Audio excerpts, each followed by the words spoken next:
निष्ठावंतांच्या यादीत जे राहिले त्यांच्याबरोबर जिवंत महाराष्ट्र उभा आहे आणि धोका देणाऱ्यांच्या यादीत जे आहेत त्यांच्यासाठी पोलीस बंदोबस्त जोरात आहे. इकडे हार आहे आणि तिकडे जीवाला कार आहे. सगळं वातावरणच नकली आहे. म्हणजे सध्या प्रतिगामी पण नाही आणि पुरोगामी पण नाही, सगळेच हंगामी आहेत असं वाटायला लागले. आणि अशा काळात या वारकऱ्यांच्या, संतांच्या, फुले शाहू आंबेडकरांच्या महाराष्ट्राला, छत्रपती शिवाजी महाराजांच्या या महाराष्ट्राला हे आधार देणारं जिव्हाळ्याचं राजकारण थोड्याफार प्रमाणात बघायला मिळतंय. त्या जिव्हाळ्याच्या राजकारणाचा महोत्सव साजरा आपण करतोय, त्या क्षणाच्या आपण सर्वजण साक्षीदार आहोत. ज्याला बापाच्या पायावरती नतमस्तक होऊन माय मराठीची माती कपाळी लावता येते आणि बापाचे अश्रू ज्याच्या अंगावरती सांडतात त्यालाच पंढरीच्या वारीत चाललेल्या पावलांचा थकवा, तो गोडवा आणि पांडुरंगानं कमरेवर हात ठेवलेला ते विठोबा आणि त्याच्या रखमाईचा जिव्हाळा ज्याला दिसतो त्यालाच राजाभाऊ वाजे असं म्हटलं जातं. ही एक महाराष्ट्राला निष्ठावंतांची ओळख आज या राजाभाऊंनी करून दिलेली आहे. मी काही वर्षांपूर्वीचा महाराष्ट्र बघतो आणि आज या मंचावरती, स्टेजवरती जे उपस्थित आहेत बाळासाहेब थोरात साहेब, ज्यांचा पराभव सुद्धा महाराष्ट्रात जोरात साजरा झाला. म्हणजे विजयी उमेदवाराकडे गुलाल उधळेल माणसं नव्हती आणि इथं तुम्हाला मोकळं सोडायला गर्दी कमी होत नव्हती. ही समंजसपणानं शहाणपण असणारी आणि तळागाळाशी नाळ जोडून ठेवणारी राजकारणाच्या लोकांची ही शेवटची पिढी आहे की काय अशी भीती वाटायला लागली.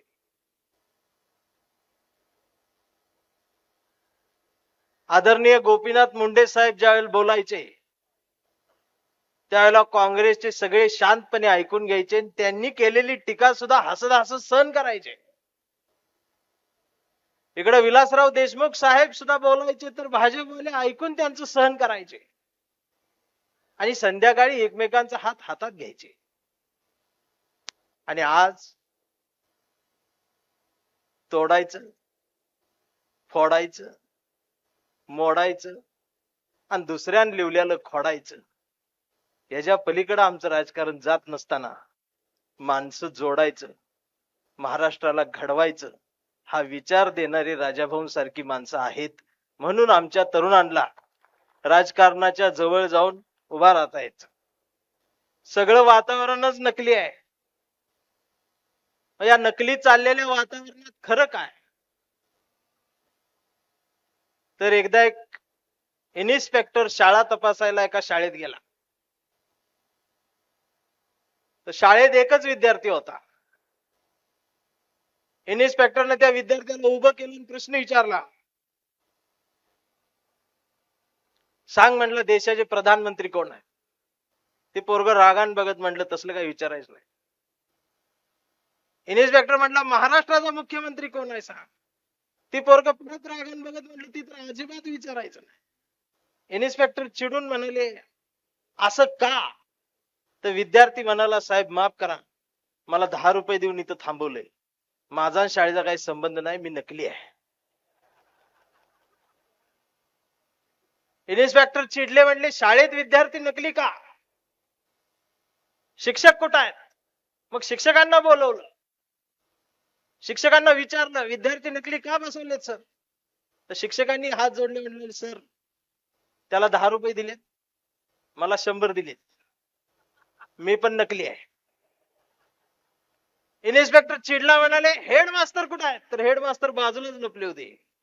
ते हात जोडून पुढे आले, काही विचारायच्या आधीच हेडमास्तर म्हणाले हात जोडून, हे बघा साहेब, याला 10 दिल्यात, याला 100 दिल्यात, माझं पद मोठं आहे म्हणून मला 500 रुपये सकाळी दिल्यात, माझा शाळेचा काही संबंध नाही, मी आज पहिल्यांदा शाळा बघितली, मी यांच्यापेक्षा जास्त नकली आहे. इन्स्पेक्टर चिडला, म्हणला दंड भरावा लागेल, इथं सगळंच नकली सुरू आहे. हेडमास्तर म्हणले त्याची तयारी करून ठेवल्या, किती द्यायचं तेवढं सांगा. इन्स्पेक्टर म्हणला 50,000 रुपये दंड होईल, पण पावती मिळणार नाही. हेडमास्तरांनी पण 50,000 काढले, इन्स्पेक्टरच्या हातात दिले. इन्स्पेक्टरनं पैसे मोजले, खिशात ठेवले आणि हसत हसत इन्स्पेक्टर म्हणला, बरं झालं मी होतो म्हणून 50,000 ऐकलं, खरोखरच आला असता तर गणित 5 लाखाच्या वर गेला असतं, मी पण नकली आहे. तेवढ्यात हेडमास्तर परत हसले, म्हणले गंमत सांगू का? म्हणले काय? अहो जिथं विद्यार्थी नकली, शिक्षक नकली, मी हेडमास्तर मी नकली, शाळा तपासायला तुम्ही आलाय तुम्ही नकली, अख्खी शाळा नकली, तुम्हाला आता ज्या नोटा दिल्या त्या तरी कशा खऱ्या असतील? त्या पण नकलीच आहेत. या नकली चाललेल्या आजच्या वातावरणात असली आणि ओरिजिनल माणसं बघायला मिळत आहेत, हे पाहून मला बरं वाटतं.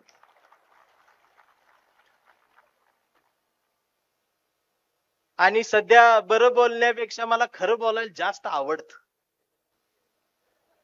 आणि खरं बोललं की मला मारत्यात, लय मारत्यात. जाती धर्माच्या पलीकडे जाऊन महाराष्ट्र बघायला लागल्यानंतर तर लय मारत्यात. मी महाराष्ट्राच्या गाव खेड्यापर्यंत पोहोचलेला माणूस आहे, एसटीन फिरलेला महाराष्ट्र आहे मी. या 4 दिवसात मी नागपूर विदर्भ करून आलो, पेरणीचा काळ जवळ आलेला आहे. गावगाड्यावरच्या ग्रामीण भागातल्या शेतकऱ्याच्या चेहऱ्यावरचे हावभाव मला सांगतायत ते पावसाच्या थेंबाची किती वाट बघतायत. ही या महाराष्ट्रातल्या नव्हे देशातल्या शेतकऱ्यांची अवस्था आहे. पावसाचं पाणी यावं म्हणून विठ्ठलाला साकडं घालणारा शेतकरी वारकऱ्याच्या रूपानं महाराष्ट्राच्या मातीत जिवंत आहे.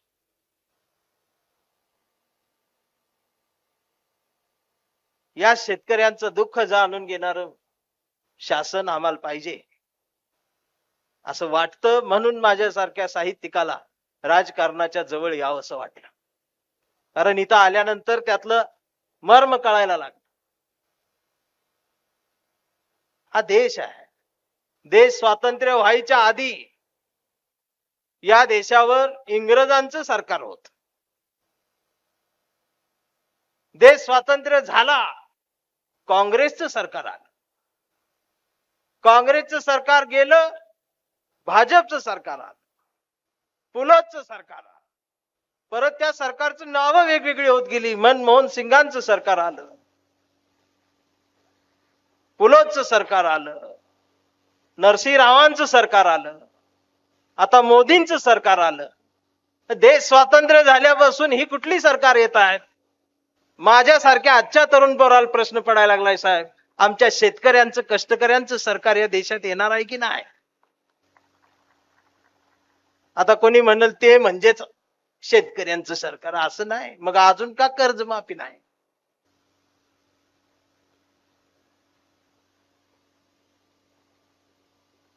आमच्यासारखी पोरं, बाप ज्यांचा शेतकरी आहे, पेरणीच्या टायमाला पाऊस आला नाही तर घरातला कासरा लपवून ठेवतात. चुकून जरी बापाच्या हाताला लागला तरी बाप बाबळीच्या फांदीला लटकलेला दिसेल. यामुळं रात्रीच्या झोपेतून खडबडून जागी होणारी तरुण पिढी आज तुम्हाला सोशल मीडियावरच्या पिढीकडे बघून असं वाटत असेल की ही इथं आहेत, तर ही वेगळी, ही मेंढरा आहेत. पण असल जातीवंत अवलादी सुद्धा महाराष्ट्रात आहेत आणि त्यांची संख्या जास्त आहे. आम्ही त्यातले आहोत. आम्हाला माणूस पण कळतं, शहाण पण कळतं. आणि असं बोलल्यावर मला मारत्या. आणि मी रोज मार खातोय. खरं बोलल्यामुळे मारत्यात. मी आधी गोराच होतो. रोज मार खाऊन खाऊन काळा जातो.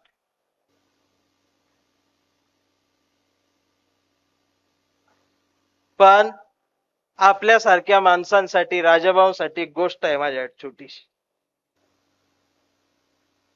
मी 7वीच्या वर्गात होतो तेव्हा माझ्या वर्गात एक नाना म्हणून विद्यार्थी होता. आणि हा नाना गेल्या 15 वर्षापासून 7वीत नापास होतो. त्यावेळेला नापास तर नापास, पुढे ढकलायची पद्धतच नव्हती. आणि नाना 15 वर्षापासून नापास 7वीच्या वर्गात. त्यामुळं 7.5 फूट उंच, दाढी आलेली, मिशा आलेल्या, मास्तर कमरेला, पोरग ते विद्यार्थी त्याच्या गुडघ्याला टेकत होत. आणि त्यात आमच्या मास्तरांनी वर्गात नियम केला होता, शाळेत विचारलेल्या प्रश्नाचं उत्तर जो विद्यार्थी बरोबर देईल, त्या उत्तर बरोबर आलेल्या विद्यार्थ्यानं चुकलेल्यांच्या कानाखाली मारायचे. आणि याचा परिणाम असा व्हायचा, नाना रोज मार खायचा. कारण नानाला काहीच येत नव्हतं. त्याला 3 काढून दाखवलं तर त्याला ते ओम म्हणायचं. आणि एखाद्या विद्यार्थ्याचं उत्तर बरोबर आलं की नाना गुपचूप उभं राहायचं, न सांगता म्हणायचं ये मार. आणि विद्यार्थी सुद्धा पहिला नानाकडेच जाऊन त्याला मारायचं. आणि ते रोज मार खायचा. आणि मला वाईट वाटायचं, कारण ते आमच्या घराजवळ राहत होता.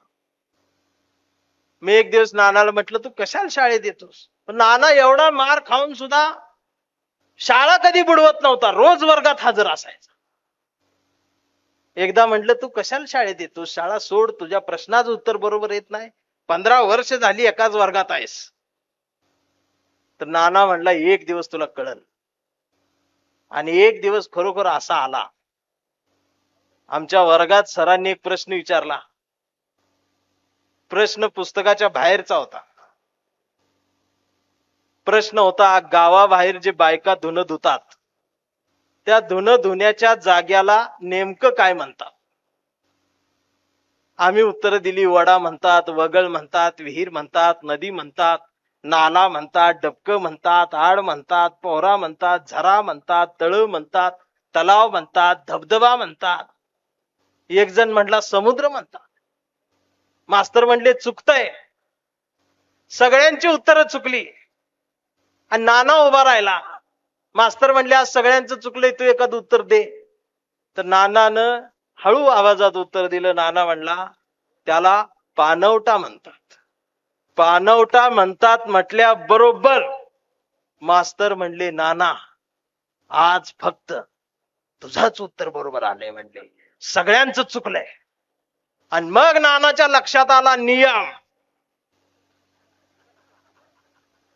आता दणका मी देणार आहे. आणि पोरांच्याही लक्षात आलं.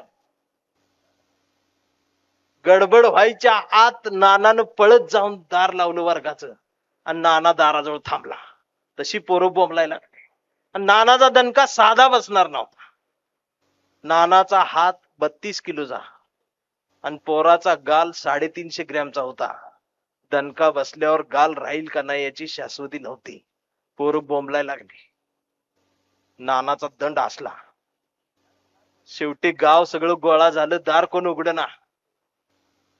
मग सरपंच खिडकीतनं वर आले. आणि खिडकीतून सरपंचांनी आत बघितलं तर नाना दाराजवळ थांबलाय. मास्तर थरथर कापतेत. पोरं बोंबलायला लागले. सरपंच म्हटले, सर काय झालं? काय चाललंय? दार उघडा. मास्तर म्हटले, घोळ झालाय. सरपंच म्हटले, काय झालं? मास्तरांनी सांगितलं, आज फक्त नानाचंच उत्तर बरोबर आलंय. तसा सरपंचाचा बीपी वाढला. कारण पहिल्या बेंचवर त्यांचाच मुलगा. पहिला दणकाच त्याला बसणार होता. ती सारखं वरडायला लागलं, पप्पा आम्हाला वाचवा म्हणून. आणि मग सरपंच हात जोडून म्हणाले, मास्तर म्हटले पाया पडतो, गावची उद्याची पिढी आहे. एक सुद्धा नीट राहणार नाही. आज नियम बदला. नियम बदला म्हटल्याबरोबर नाना चिडला आणि नाना मास्तरांना म्हणाला, 15 वर्ष झालं हा नियम मी पाळला, कधी म्हटलं का बदला? ते म्हटले नाही. आज जर नियम बदलला तर पहिला दणका तुम्हाला बसेल म्हणला. मास्तर गपचूप खुर्चीत बसले आणि नानानं वर्गावर नजर टाकली. नानाला आठवायला लागलं, मला यानं कसं मारलंय, मला त्यानं कसं मारलंय, मला गालावर मारले, कानावर मारले. आणि नानानं व्याजासहित परत द्यायला सुरुवात केली. कोणाचा कान, नाक, दात, गाल फाटूस तर नानान फोडून काढले. शाळा सुटली. नानान त्याचं दप्तर माझ्या हातात हसत दिलं. म्हटलं, ही दप्तर तुला ठेव, आता उद्यापासून मी शाळेत येत नाही. आणि नानान मला त्या दिवशी सांगितलं की तू मला विचारलं होतंस, तू शाळा का सोडत नाहीस, कशाला शाळेत येतोस? नानानं उत्तर दिलं. नाना म्हणाला, मी एवढ्या दिवस एवढ्यासाठी सहन करत होतो की मला माहित होतं, म्हटला एक ना एक दिवस तरी माझ्या प्रश्नाचं उत्तर बरोबर येईल, एक ना एक दिवस तरी हा दिवस माझा उगवेल, सूर्य उगवेल. आज आम्ही सगळे त्या नानाच्या भूमिकेत आहोत. सहन करायला, पण काळजी अजिबात करायची नाही. वाजे साहेब आपला दिवस ज्यावेळेला येईल, थोरात साहेब आपला दिवस ज्यावेळेला येईल, त्यावेळेला दणका मात्र व्याजासहित द्यायचा. आणि असं बोलल्यावर मला नोटीस देऊन मारते. आमच्या शिक्षण व्यवस्थेवर कोणी बोलणं झाले. काल टेटचा पेपर फुटला, आधी नीटचा पेपर फुटला. ही पेपर फुटीने आम्हाला झीट यायला लागली आणि विद्यार्थ्यांना फिट यायला लागली. पण प्रत्येकाला मात्र आमची सीट कशी इकडे येईल ह्याच्यातच भाग पडले. विद्यार्थी आत्महत्या करतायत, तिकडे कोणी बघत नाही. आमची संवेदनाच संपून गेल्या. आम्ही वारकऱ्यांची संत परंपरा सोडून, ज्ञानोबांचं, तुकोबांचं, गाडगेबाबांचं बोट सोडून आम्ही खराचं बोट धरलं, बागेश्वर बाबाच बोट धरलं आणि त्यानं बोट तोडलं.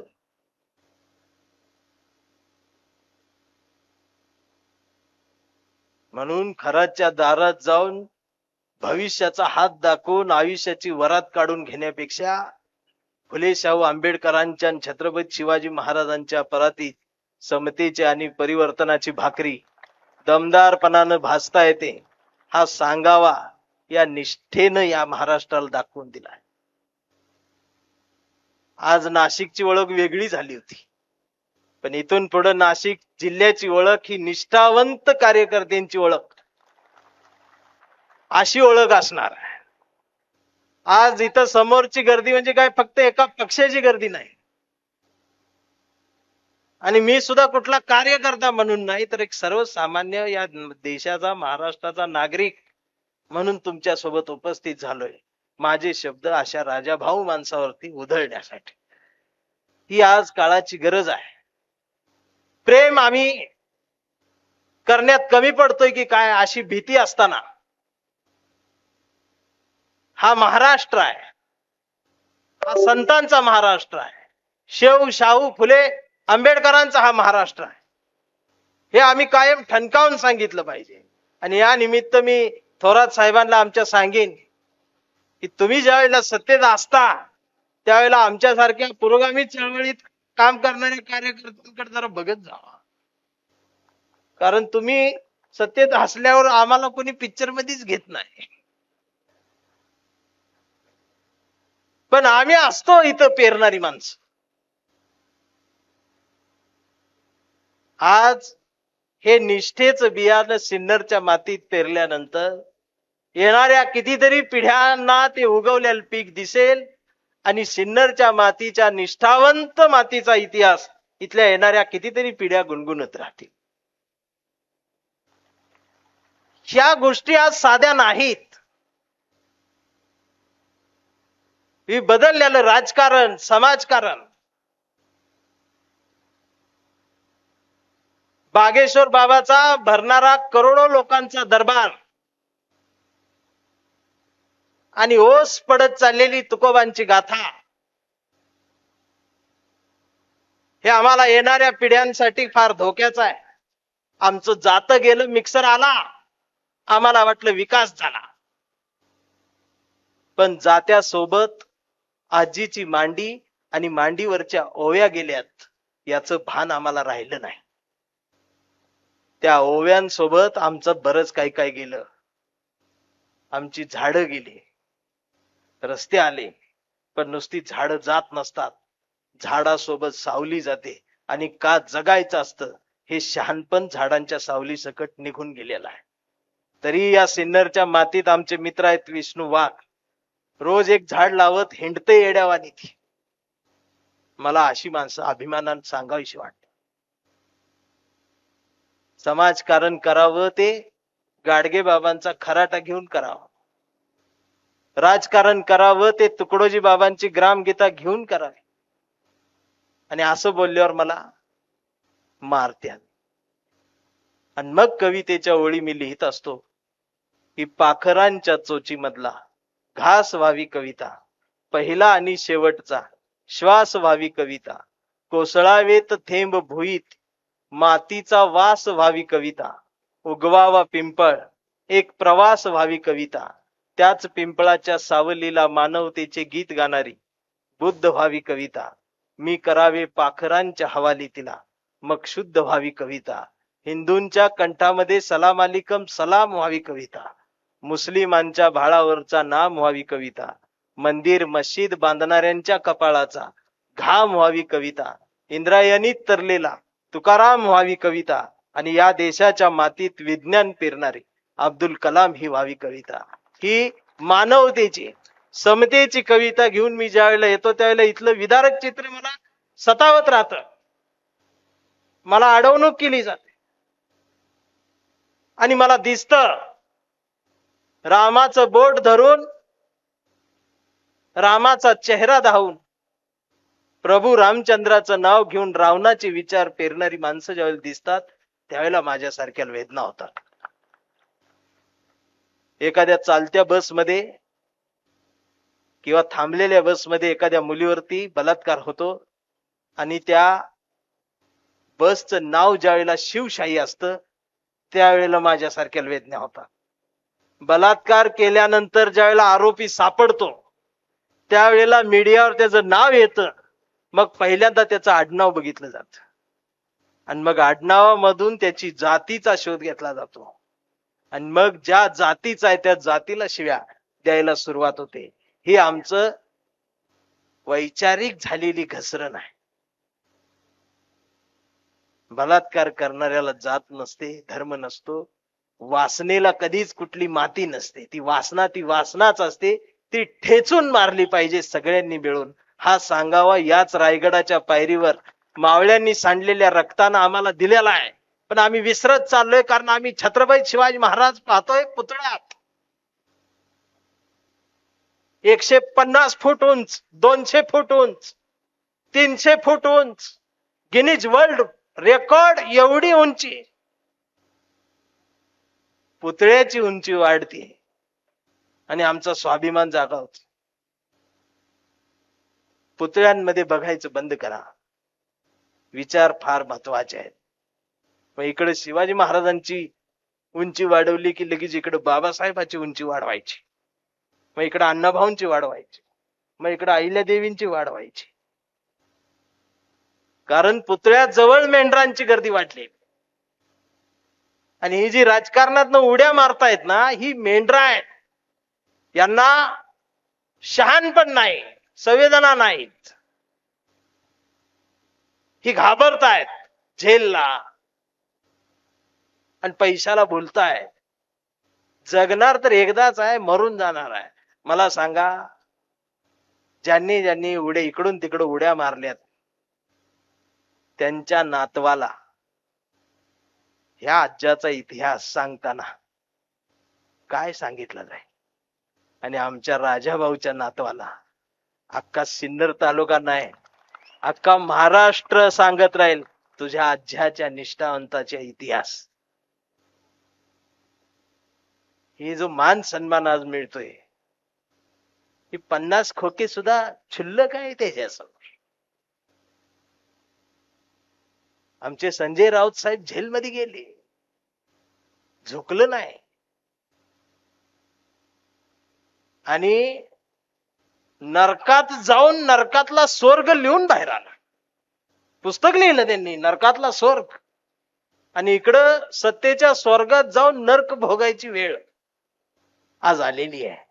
त्यामुळं माझी काय कोणावर टीका नाही. मी एकटा फिरतोय, कुठे धरून मारते ती, त्यांना काय हो. माणूस मारायचाच म्हटल्यावर काय करणार. पण आम्ही त्यातले नाहीत. आम्ही ज्ञानोबांच्या मांडीजवळ बसलेली पोरं आहोत. आम्ही तुकोबांच्या मांडीवर बसलेली पोरं आहोत. जे खळांची व्यंकटी सांडो, तया सत्कर्मी रती वाढो, भूता परस्परे पडो मैत्र जीवांची. ही तुमच्यातली जी विकृती आहे ती सांडली पाहिजे. हा राक्षस तुमच्यातला मेला पाहिजे. तुमच्यातला माणूस अजूनही आम्हाला हवा आहे आणि त्या माणसावर माझं प्रेम आहे. ही प्रेम करण्याची शिकवण या माय मराठीच्या मातीनंच आम्हाला दिलेली. अजूनही आम्ही आई वडिलांच्या पायातच देव शेदणारी पोरांची जमात या महाराष्ट्र